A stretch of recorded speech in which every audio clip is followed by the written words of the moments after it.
ओह, ये ताऊ जी ताई जी का परपंच सेट करने के चक्कर में कपड़े धोने का समय ही नहीं मिला।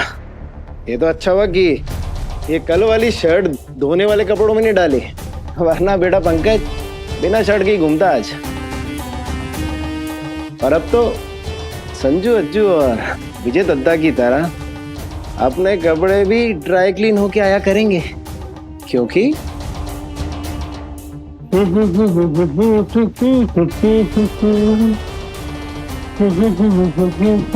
अब तक जितना आप दोनों ने मेरा शोषण किया ना मिलकर, मुझे उसका मुआवजा चाहिए 10 लाख रुपए, और हर महीने की किस्त वो अलग। आप दोनों का सच बाहर आएगा और आप दोनों जेल के अंदर जाएंगे। अपना समझ के बहुत जी हजूरी हो गई। अब जो करूंगा डंके की चोट पर करूंगा, आंखों में आंखें डालकर अपना हक लूंगा। संजू अज्जू और विजय दत्ता की तरह ठाट से रहूंगा इस घर में। अरे भाई, आखिर मेरे अंदर भी तो त्रिपाठियों का ही खून है। मेरा दिल मुझे बार बार कह रहा है कि कुछ तो गड़बड़ है, पर इस गड़बड़ी का पता लगाना कहाँ से शुरू करूं समझ नहीं आ रहा। महादेव, कोई रास्ता दिखाइए। बस एक सुराग चाहिए मुझे।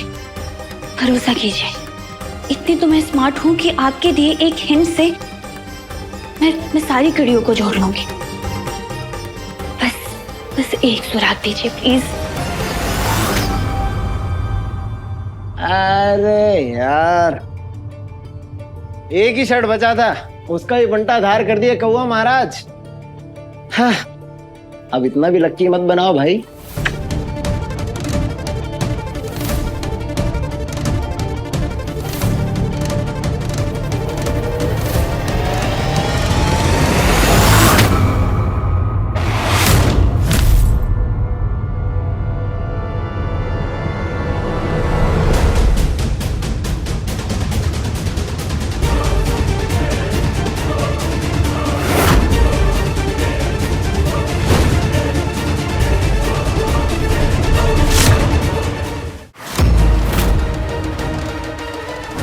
तार का टुकड़ा जो बॉक्स के पास मिला, वो पंकज भैया के जेब से कैसे गिरा?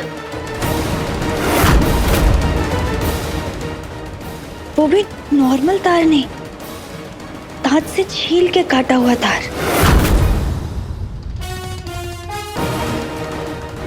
क्या ये सिर्फ कोइंसिडेंस है? हो सकता है कि ये दिखते एक जैसे हो, पर हो अलग अलग तार के हिस्से। शायद सब जानने के चक्कर में मैं कुछ ज्यादा ही सोच रही हूँ। पर क्या पंकज भैया सचमुच मारना तो नहीं? नहीं, वो ऐसा क्यों करेंगे?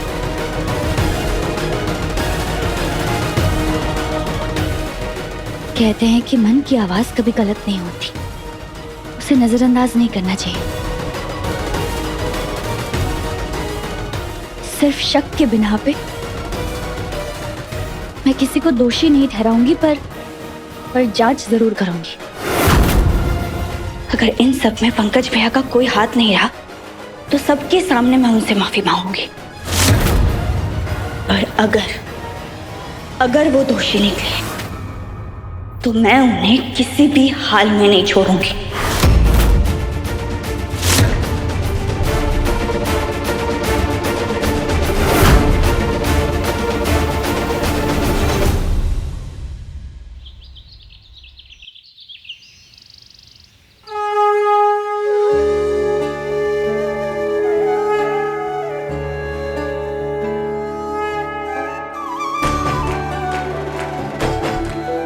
नेहा, माता रानी के मुंह से चूनर हटा दो और सबको देवी दर्शन करवाओ।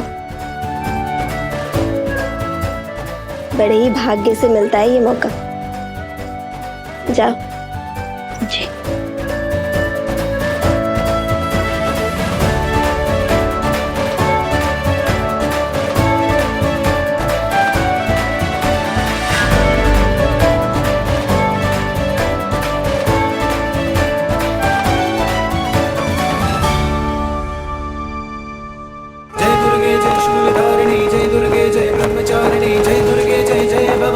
चरण में तेरे प्रणाम महारानी माता रानी की जय। महारानी माता रानी की जय। महारानी माता रानी की रूपेण संस्थिता नमस्तस्यै नमस्तस्यै नमस्तस्यै नमो नमः। ऊर्जा बहू, सबको दो दो लौंग बांट दो। आज पूरे दिन सभी को लौंग मुंह में रख के पूरा दिन उपवास रखना है। शाम को हर साल की तरह हम त्रिपाठी माता रानी की भव्य महाआरती करेंगे और उसके बाद ही सबको फलाहार मिलेगा।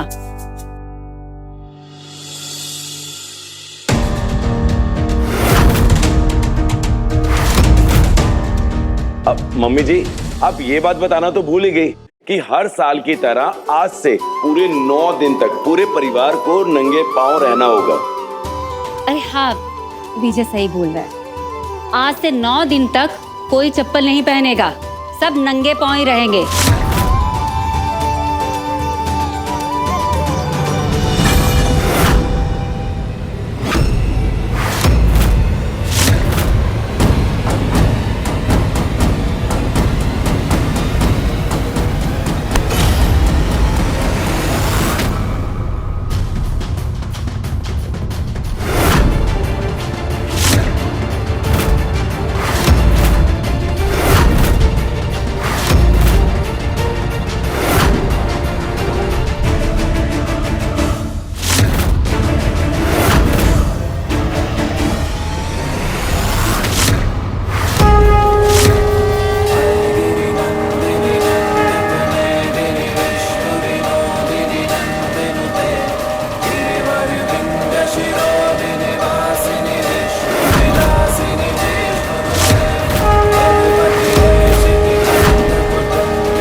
देखिए ना मम्मी जी, आज से ही नवरात्रि शुरू हुई है और देवी माँ ने अपनी कृपा बरसा दी नेहा पे। माता रानी का आशीर्वाद मिल गया नेहा को।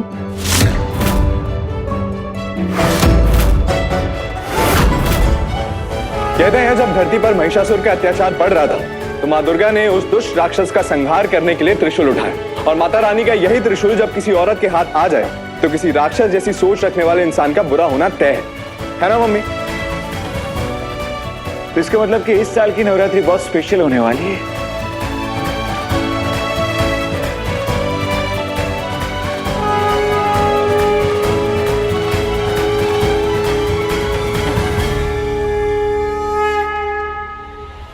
माँ ने अगर ये त्रिशूल मेरे हाथ में पकड़ाया है तो जरूर ये उनका कोई इशारा है। वो भी चाहती हैं कि मैं दुश्मनों का सर्वनाश करूं।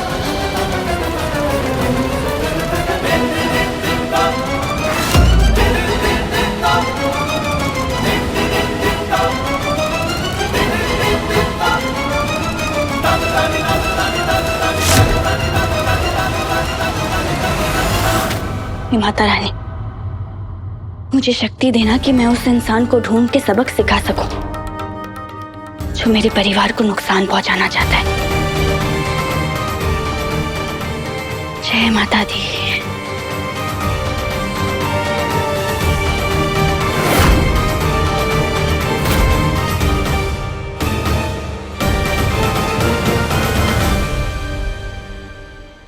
नमस्ते नेहा मैडम। नमस्ते। गार्ड भैया, क्या आप बता सकते हैं कि विश्वकर्मा पूजा से पहले इस कारखाने में हमारी फैमिली से कोई आया था क्या?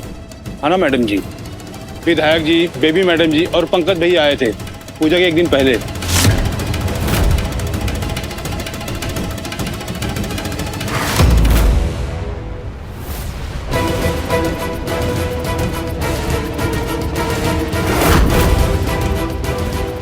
पूजा के एक दिन पहले मम्मी जी और पापा जी शायद पूजा और बाकी के इंतजाम का मुंह आईना करने आए हो पंकज भैया के साथ। और तभी मौका देख के पंकज भैया ने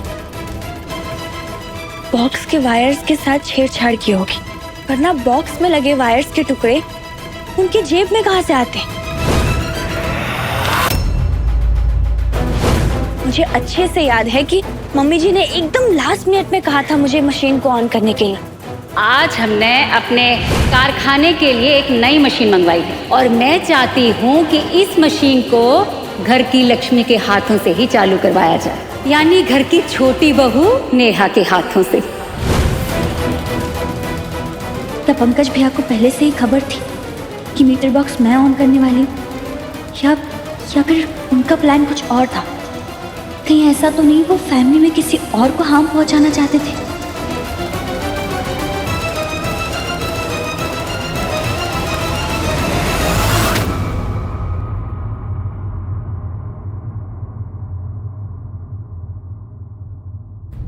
हे माता रानी, मुझे सही राह दिखाई ताकि मैं सच्चाई का पता लगा सकूं।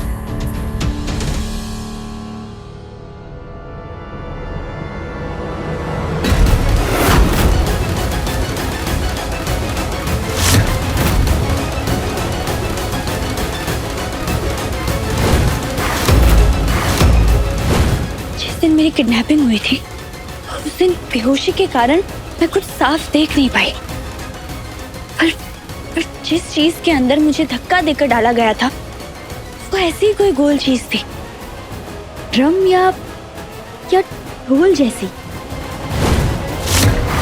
भैया जी रुकिए, भैया रुक जाइए।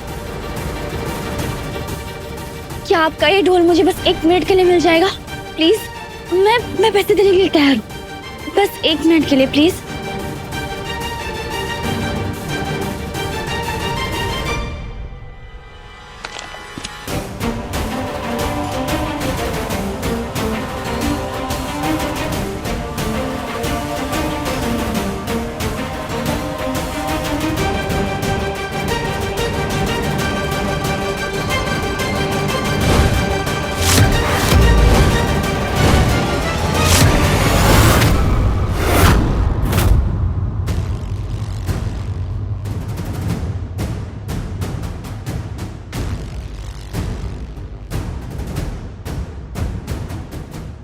मैं उस दिन ठीक से देख नहीं पाई जिसमें मैं अंदर बंद थी, पर उस चीज की सख्त सतह, उसका टेक्सचर, उसका शेप सब कुछ इस ढोल के जैसा था। यहाँ तक कि वो घुटन जो मुझे उस वक्त सांस लेने में हुई, अभी मुझे वही महसूस हुई। सर्जन में बहुत बड़े बड़े ढोल आए थे और मुझे याद है कि पंकज भैया भी कंधे पे एक ढोल डाले बजा रहे थे। इसका मतलब कहीं उस दिन भी पंकज भैया ही थे।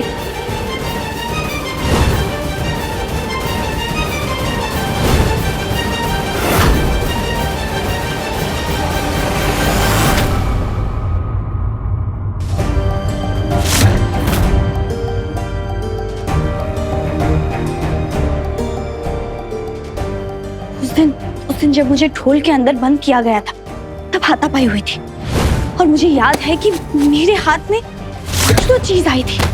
क्या थी वो चीज? कोई छोटी सी चीज थी। क्या थी? मुझे कुछ याद क्यों नहीं आ रहा। उस बात को बहुत दिन हो चुके हैं। अगर यही कहीं गिरी भी होगी तो भी साफ सफाई के दौरान फेंकी जा चुकी होगी। फिर भी एक बार ढूंढना तो बनता है ना। क्या पता मेरी किस्मत मुझे साथ दे जाए। माता रानी मदद कीजिए। मुझे याद क्यों नहीं आ रहा कि वो क्या चीज थी। कुछ तो था।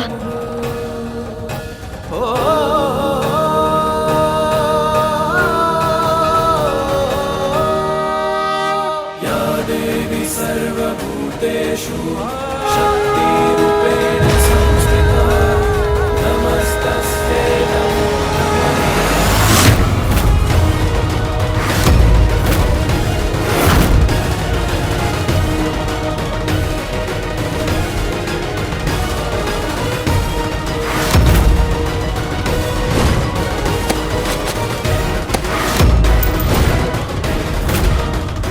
यस यही तो है वो चीज। हाथापाई के वक्त मैंने कपड़ा खींचा और मेरे हाथ में ये बटन आया। ये किसी मेल के शर्ट या कुर्ते का बटन लग रहा है। और किसका है ये?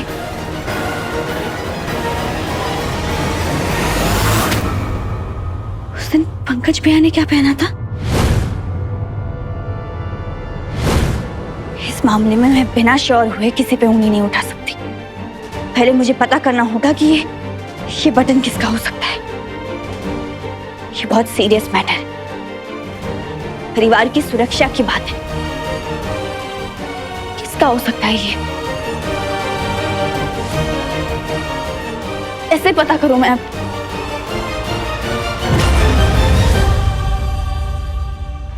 कैमरा।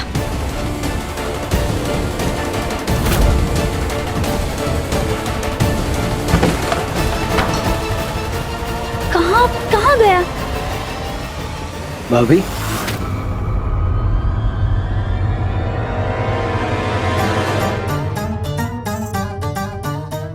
क्या ढूंढ रही हैं भाभी जी?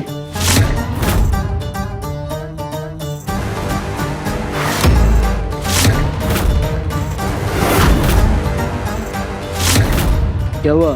कुछ ढूंढ रहे हो क्या? हाँ हाँ, वो हैंडीकैम ही ढूंढ रही थी। ये लीजिए ना। सवेरे से जो पूजा की तैयारी वगैरह चल रही थी ना, बस वही रिकॉर्ड कर रहा था। देख के लौटा दीजिएगा भाभी जी।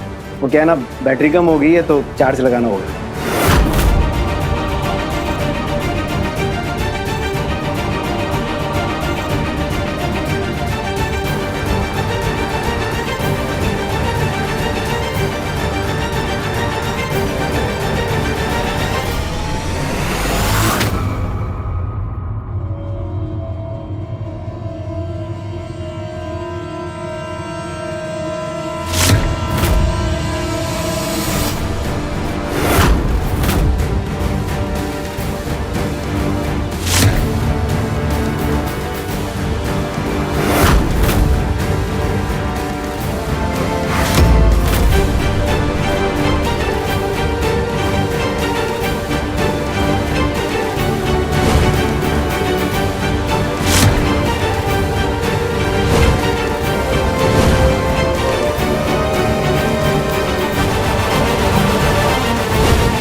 कब से तुझे यहाँ वहां ढूंढ रहा हूँ, कब से आवाजें दे रहा हूँ, और तू यहाँ पर है। अब जल्दी से चल मेरे साथ, वो कुछ मीडिया वाले आए हैं। और हाँ, वो हैंडीकैम लेके चल, उनको कुछ सुबह की तैयारी की फुटेज देनी है।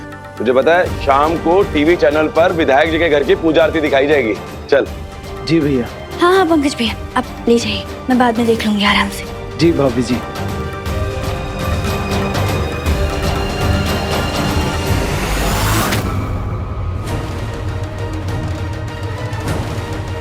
मतलब पंकज भैया ने मुझे उस ढोल में धकेला और किडनैपर के हवाले किया, और जब उनका प्लान काम नहीं किया तो कारखाने में मुझे बिजली का झटका देके मारने की साजिश की। क्या हो गया नेहा? इस बॉक्स से हल्की हल्की सी स्पार्क की आवाज आ रही है।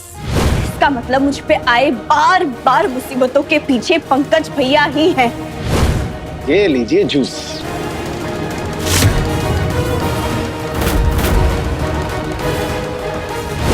सब समझ आ रहा है मुझे। उस शाम की पार्टी में जो मैंने जूस पिया वो कड़वा क्यों लग रहा था?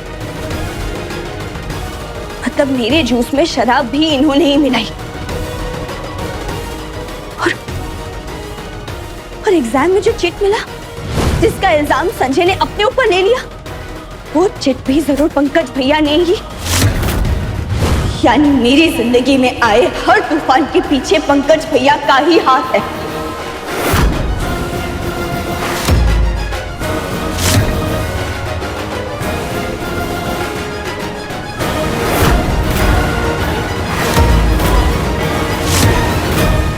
जय दुर्गे जय शूलधारिणी, जय दुर्गे जय ब्रह्मचारिणी, जय दुर्गे जय जय भवानी, तेरा जय जयकार। जय दुर्गे जय शूलधारिणी जय दुर्गे जय ब्रह्मचारिणी जय दुर्गे जय जय भवानी चरण में तेरे प्रणाम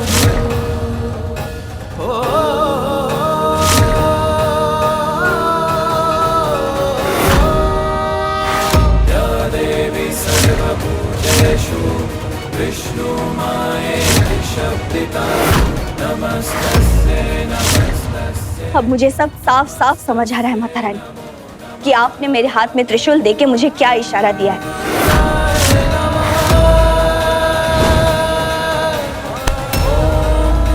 मैं जानती हूँ कि भगवान खुद आकर हमारी मुसीबतें खत्म नहीं कर सकते। वो हमें सही रास्ता दिखा सकते हैं जिस पर चलकर हम हर मुश्किल से लड़ सकें। थैंक यू माता रानी, मेरी आंखों के सामने छाए कोहरे को हटाने के लिए। थैंक यू मुझे अपना आशीर्वाद देने के लिए। मैंने कभी सपने में भी नहीं सोचा था कि कोई परिवार का अपना ही मेरे खिलाफ खड़ा है। सब जानने के बाद भी मैं उन पर सीधा इल्जाम नहीं लगा सकती क्योंकि ये फैमिली की बात है। मुझे सबसे पहले सारे सबूत इकट्ठे करने होंगे ताकि आज महाआरती के वक्त जब मैं पंकज भैया का सच सबके सामने रखूं तो वो सब सबूतों के साथ रखूं। आज रात की महाआरती भव्य होगी। महारानी माता रानी की जय।